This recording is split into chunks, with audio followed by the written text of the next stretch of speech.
think of self-righteousness or pride, and they think of, when they think of pride, they think of somebody blowing up and arrogant.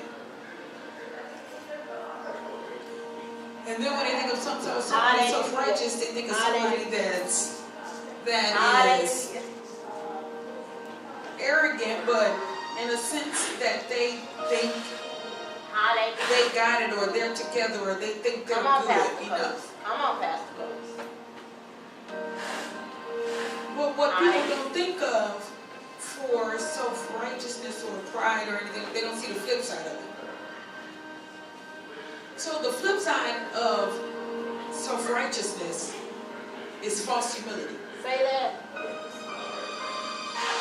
And the false humility comes when we feel like it's either one flip side, I'm good enough and I'm good. I'm like when I would love to do a teaching on self-righteousness and come on, Pastor. piety and people pitying themselves and all of that. Man, I'd love to dig into that more. But the flip side of that is I'm not worthy and I'm not good enough. Yeah. And I've had that. And I can talk about it because I've had that and I've been there. Lord, I'm not good enough for your blessings. Lord, I'm not good enough for your grace. Lord, I'm not good enough for your, and notice I said the flip side of that. So I'm not good enough. I'm not worthy. I'm not. And in ourselves, the Bible says, is no good thing. That's right. And in ourselves and by ourselves, you're probably right. Everything the devil said, he's probably right. I did lie. I did steal. I was angry. I would have been all those things if it had not been for Jesus that saved me. His righteousness makes me good enough. Yes.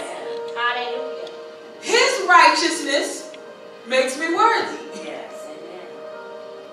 Yes, it does. His righteousness and his blood lets me come boldly before the throne. Yes. Of grace. To find help. Yes. In my time of need. Thank the Lord. That's what his blood afforded me. Yes. So you can't get to the point where I'm so good I'm not the sinner on the street. Because I was the sinner on the street. Yeah. Hallelujah. Hallelujah. So I can't think I'm better than, and that's what it is. I can't think I'm better than you or the person outside the door. Because I know what his blood afforded me. That's right. But then the devil is not going to condemn me. That's right. Of the sins I did, because his blood afforded me the right to be here. Yes. Amen. Amen. So last week we talked about we receiving. And one of the things that I didn't see it before that God keeps showing me is that people either self-righteously say, I'm good. I don't need no more. I'm great. I have everything I need. And even when the prophet went to the woman and the husband, they were good. She was married. They had a place. They even set a place for the prophet. And he went to them and said, what do you need? Yeah. Come on. And she said, I hear you. I don't need anything. I'm good. I got my little house. She had a husband at that time. She said, I have a husband. I'm good. Like, I don't need nothing. And he said, but I see you don't have a son. Let me tell you something. There is always an area God will say, I see you don't have this. Yes. And I want to give you this. Yes. Come on, man. So there is no way where we can self-righteously get to where I'm good, God. I don't need anything. That's a lie from the pit. Because if you're not helping somebody else like you can, if you are not being a help or a blessing, because he said, I'll bless you to be a blessing. So even if all your bills are paid off, if you're not able to have a helping hand, you're still not good. That's right. Did you understand that? Everybody get with me on that? So you can never so rashly say, I've reached your place, Lord. Because he will always move and say, no, you didn't. Keep reaching. It's a journey. You'll never get to the spot where I'm comfortable. I'm great. Come on. I remember when the kids were babies. And I was like, man, I can't wait till they walk. Man, I'm tired of carrying these chokers. Yeah. With Joshua, I didn't want nobody to touch him. And then Honey Mom came along and I was passing them around like cards. He said, Sister Duke, you want to hold one? Look, who want to hold it? Who want to hold it? Because, look, after you have two, look, you forget all that. Don't touch that. Look. That boy, I would be like, oh my God, he's on the carpet. Got pregnant with another one and said, look at that boy on the carpet. Look at that. Boy, stop looking at the carpet. Stop that. I mean, before I was like, oh my God, germs. I want to stop that to nobody.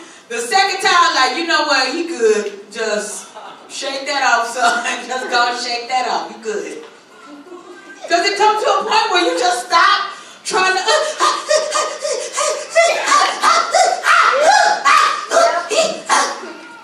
Yeah, look, get soap out there. You get tired of doing it. You wear yourself out here. Stress stress. You will stress yourself out, and you'll get to a point. You good. It's all right. It's all right. Say that. Amen. But you can never get to a point in God where you're good. I'm straight. God, I'm wonderful. I'm good. I'm straight. I'm perfect. I got the peace that surpasses all. I got the joy of the Lord. I got the love overflowing. Come on now. I'm saved and sanctified. Well, then who are you reaching? If you're good, and everything about you is good, then your hand should be out to reach for somebody else. Yes. Hallelujah. And if you know anything about God, while you still trying to get yourself together, he'll have you reaching and say, get them, grab them, bring them with you. Yes. So he is blessing us to be a blessing. And last week I shared with you, it is fake for us not to be in the receiving, to receive. The Bible says seed time and harvest will always remain. If the seasons change, seed time and harvest will always remain. So you cannot just say, I'm just a giver and I love to give. Sister Duke is a giver. And has been, I thought about Sister Duke and was thanking God for her last night. I said, Lord, for over 20 years, if not 20. She has been a consistent giver. Amen. If not in gifts, and see, she doesn't get to see our reaction when we finally get home and settle down, and everybody is like, they tired, and we done took a nap, and then we go to her gift, and like a child, like she the only person that take us back to 2 years old. Oh my God, can you believe? Oh my God, that's what God will do for you. That's what I'm trying to tell you. God. He trying to bless you so he'll take you all the way back to, oh my God, I can't believe you just did that for me. Oh my goodness. That's him. That's my daddy. Yeah. That's our God. That's him. Amen. Well, bless your socks up and take you all the way back to 4 years old at Christmas. And you like, oh my God.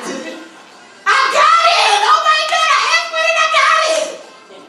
Thank you, Jesus. But to get it, you got to receive it. Yes. Hallelujah. And we get so righteous, Lord, I don't need that. Lord, I don't need that. Lord, I don't, not that much. Lord, I just don't need that much. Okay, I don't need to be rich. I don't need to be, I'm good with the health I have. I'm good with the legs I have. I'm good with the breathing I have. I'm good. Lord, I'm good with the hair I have. Let me tell y'all something. I know the devil lied. I know he a whole lot. A whole lot. And I have. I'm good with the car drive. Long as you put gas in it, I'm good. Are you kidding me? Why did you stop reaching? We gotta take it. Our Father got so much more to give us. Take it.